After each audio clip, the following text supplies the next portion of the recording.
Hey, what's up guys, Totallydubbed here, and today I'm doing a video review on the AOC AG251FZ. Now this is a 240Hz panel, and what I'm going to look at in this video is to see if it really is worth it over a 144Hz monitor.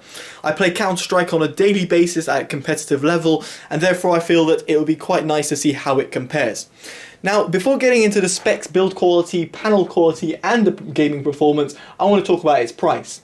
It's a £433 monitor in the UK, and in the US it can be found at $608. This is considerably more than a similar spec'd monitor. In other words, it's a 24-inch AOC monitor that runs at 144Hz, not 240Hz, and that can be found at £205. So essentially, in this video, I'm going to look at, is it worth paying pretty much an extra £230 for the extra 100Hz? Now, in terms of specs, it's a 24.5-inch monitor. It runs at 1080p at 240Hz. It has a quoted response time of 1 millisecond, has a 16:9 aspect ratio. It has a TN display, so it's not IPS LED or PLS or whatever it might be. It's got AMD FreeSync built in, so it hasn't got G-Sync in it, but it's got AMD FreeSync. Unfortunately, I'm running an NVIDIA GTX 960 from MSI, so bear that in mind, because you're going to need to remember that, because in just a second I'm going to show you why that's important. First of all, I can't use AMD FreeSync, but there's another reason behind it. In terms of inputs, you've got DVI, 2 HDMI inputs, one of which is MHL compatible. You've got DisplayPort 1.2 and VGA.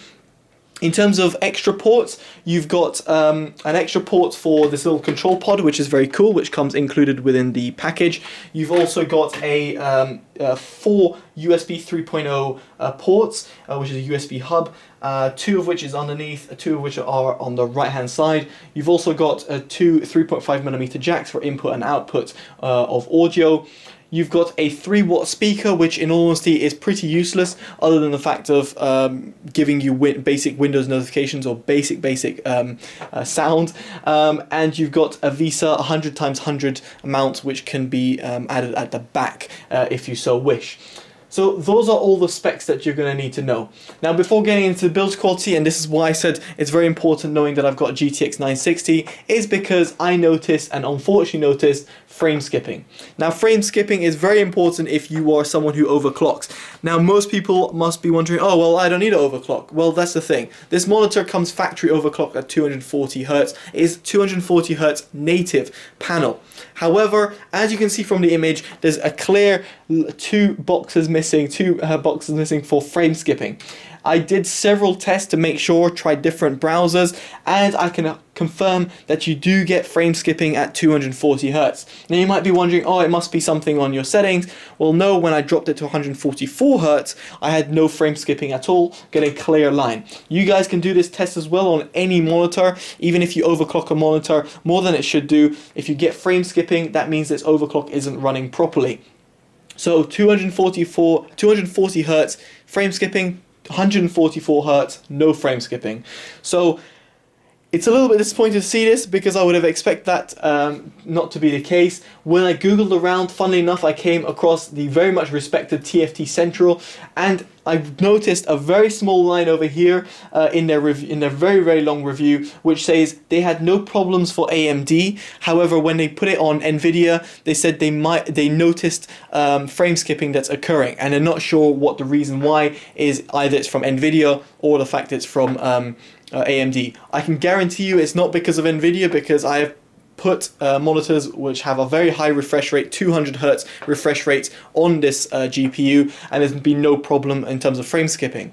So unfortunately, it's something to do with the way it's communicating from the panel itself, so do bear that in mind. If you're gonna be running an NVIDIA card, forget this monitor, close the video, don't forget to like and subscribe, of course, but that is something that you should know. Unless AOC sort it out somehow, it just is not a 240 Hertz monitor, and instead is a 144 Hertz monitor for NVIDIA users, which, to be honest, is the majority of gamers out there have an NVIDIA GPU.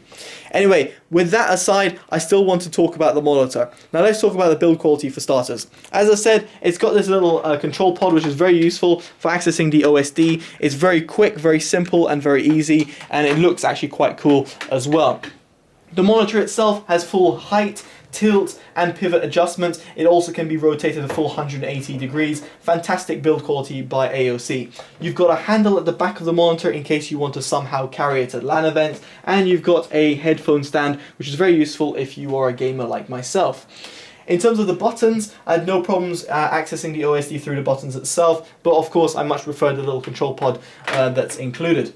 Now the bezels are very thin. I'm very much a fan of that. It's got a matte black finish as well with a silver accent on the stand. So it looks fantastic, and I must say the stand is very sturdy and doesn't move at all. So top job from AOC for having a fantastic build quality.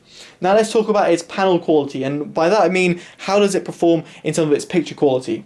Well, unfortunately, even with a little bit of calibration, and when I say calibration, that means not using a very expensive calibrator that nobody has. It's more the fact that going through these settings and seeing how it would fare. I went into user setting and I put red to 46 and green and blue to 50. I felt that gave me the most accurate whites and the most accurate colors that I could achieve from this monitor.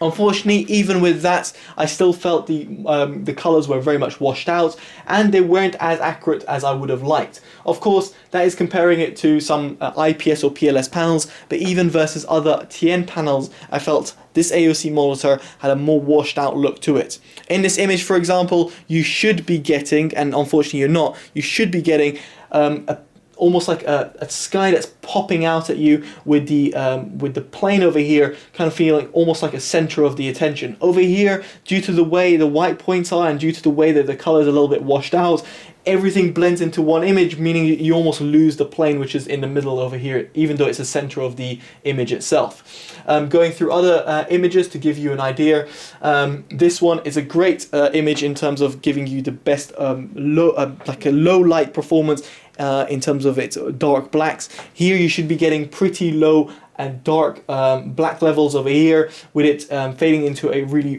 vivid lava image, or I don't know what it is. It's probably a city, not lava, but it might as well be. So it's another image that I felt that yes, it's not performing well. In this image, for example, it might look good on the camera, but unfortunately it's quite washed out. The colors over here are overly white, and on top of that, I must say the viewing angles were also pretty poor with this monitor. When I went left and right, I noticed a color shift, especially up and down. So if you're going to be walking to your monitor and then sitting down, you will notice a color shift as your head basically moves like that. So unfortunately, I wouldn't recommend it in terms of its panel quality. But what about its gaming performance? Now, I game daily on Counter-Strike, and I play competitively all the time. I'm not a very casual gamer at all, and this monitor is perfect in order to determine how good it is.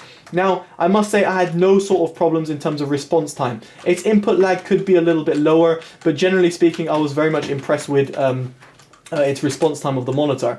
Now, I must say, in terms of actually using the monitor in terms of a gaming basis, I had no problems with any sort of overdrive setting. In fact, I have overdrive setting set at max, which is strong, which means that you can use it in order to boost down that response time of the monitor. Now, low input lag mode on, I've got that on as well, enabled. It does aid slightly with the input lag, very, very slightly, but it does aid. You just have to really look out for it or have a little bit of experience when gaming on high-end monitors.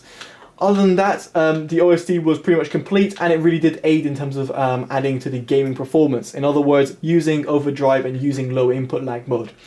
Now, I must say, however, is it worth it over 144 Hertz monitor? Now, I game, as I said, a daily basis, and I play on a 144 Hertz monitor, and unfortunately, I must say, I don't see the difference. Yes, there is a FPS difference in terms of like what your monitor will be able to cope with, and in order to prevent with tearing. But in all honesty, I don't see why you'd buy this pay an extra £200 for essential extra 100 hertz. It just doesn't make sense to me, and in all honesty, I didn't see the benefit. Yes, it's running at 240 hertz, but in all honesty, it's not something I would go out there myself and buy because of the fact it's a 240 hertz monitor. I'd be perfectly content, if not happier, with a panel which looks better and actually doesn't frame skip and is 144 hertz. In other words, one of the other AOC monitors is good enough for that.